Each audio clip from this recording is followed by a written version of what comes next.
Ninjas, the silent killers of Japan, and the true combination of acrobatics, stealth, and skill. Let's be honest, growing up, I think we all played as ninjas. I mean, we'd jump over chairs, we'd climb trees, we'd act all sneaky and stuff. Just acting like that, we were all like, yeah, we're ninjas. They're just forever gonna be cool. As you'd expect, ninjas are in all forms of media. I mean, you got TV shows and animes and movies, and of course you've got some ninja video games. But outside of, Ninja Gaiden, there aren't too many actual ninja games. I mean, sometimes the ninja is in the game, but it's never a ninja-based game. I mean, there's a game for the Atari 7800 called Ninja Golf. Ninja Golf. Ninja Golf. There was this one game that I played growing up, and it truly managed to harness why ninja games should be so much fun. I give you my review of iNinja for the GameCube, PS2, Xbox, and PC. iNinja, developed by Namco in 2003, was an attempt to bring ninjas into the 3D platforming world. And doesn't that just seem like a match made in heaven? I mean, ninjas are known for being acrobatic and stealthy and climbing walls and stuff. That is just perfect for a platformer. It is their calling. Also, with a topic like ninja, you can have that martial arts style story. Although this game's story is kind of bland, it does fit in really well with like ninja lore, if you know what I mean. The game literally starts with your sensei dying. I mean, that's not a spoiler, that is the first cutscene in the game. But interestingly, this game goes for a little bit more of a cartoony look and doesn't take itself too seriously, which I actually really like in this case. The game goes for this Nickelodeon style of humor. I mean, the main character, who's aptly named Ninja, is one of those, too cool for school kind of guys. Yeah, whatever, you know what I mean? Yeah, whatever. And the sensei is a senile old man who can't even get those martial arts words of wisdom right, if you know what I mean. Go now, and remember, a stitch in time is worth two in the bush. With all these characters being cliche, it gives this game this really nice charm, and the characters are cute in their own way. The art style also reflects its humor. It looks kinda cartoony, but still keeps that dark look that ninjas should have. Because, I mean, ninjas are killers after all, so you kinda gotta go with like a nighttime feel. Cool characters and controls can only get the game so far, so let's go looking into the meat of this game, and look how they make you control a ninja. This game came out after the freaking platform overload of the N64 and the PS1. I mean, seriously, there was a lot of platformers on those systems. And this game borrows heavily from the games that were laid before it. Just like any game that has a hub world, you get through the game by completing each individual world in the hub world. Once you beat a level within the hub world, you unlock a special item. In this case, it's called a grade. And once you have enough grades, you get a belt. The belt unlocks more levels. Once you unlock the boss level and defeat the boss, you're able to go to the next area within the hub world. Not very mind-blowing, considering that's basically how Super Mario 64 was. Just replace grade with star and boss with Bowser. Same thing. Levels you can expect to find are actually pretty good, at least early on. They're not too long, not too short, and all have special gimmicks that make them all feel unique. These gimmicks include chasing a lit fuse, riding on an explosive barrel, and even riding on a ball in a huge half-pipe. Kinda weird for a ninja, but still pretty fun. Some stages are even little mini-games within the game, which is pretty nice. The boss stages are also some sort of mini-game, such as controlling a mech or a submarine, but they're still pretty difficult and they're pretty well designed. The first boss is literally a remake of Punch-Out, and it's actually really cool.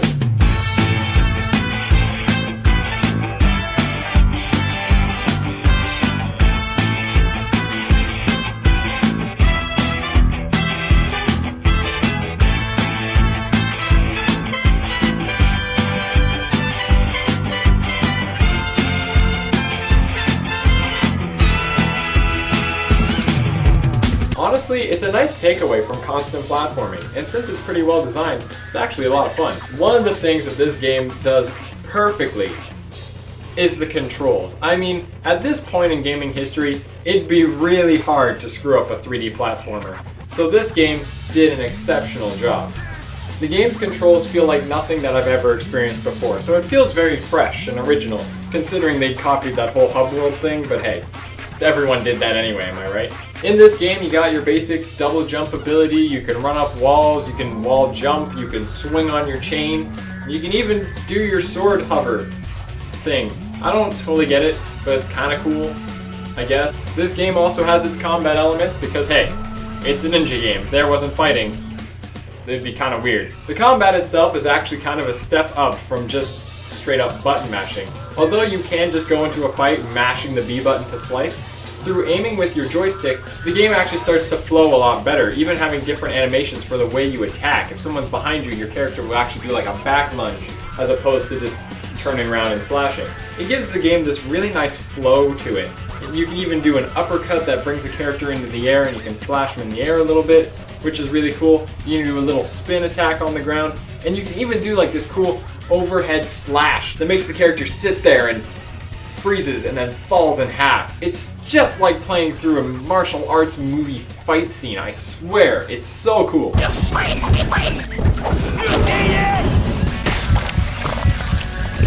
There's even these mini-boss enemies that you can fight where you're flying through the air like in an anime, and the controls are completely different. They're really nice takeaways from the constant fighting and the constant platforming that you're always doing.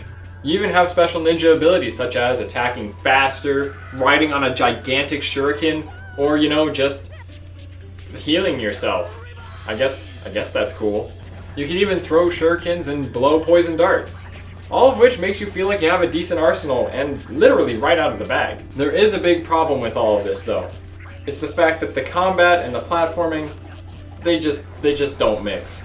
I don't know, but maybe it's just me, but in platformers, I always feel like it's some sort of speed run or a time trial. You're always trying to find your fastest way to get to the end of the stage.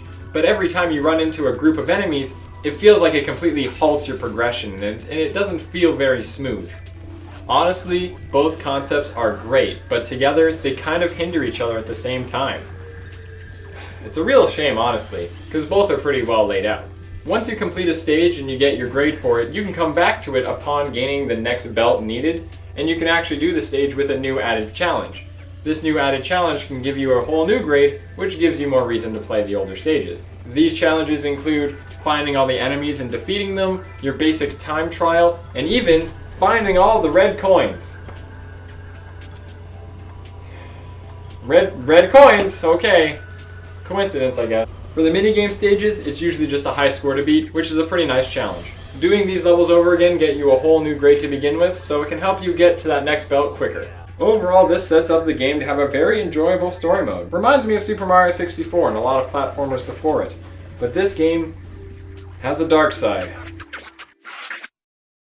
If there's one big problem area in iNinja, it's the entire latter half of the game. Seriously, it's bad. Don't get me wrong. The first two worlds, lots of fun. The stages are a nice size, nothing's too difficult, but man, it just gets monotonous, and I mean fast.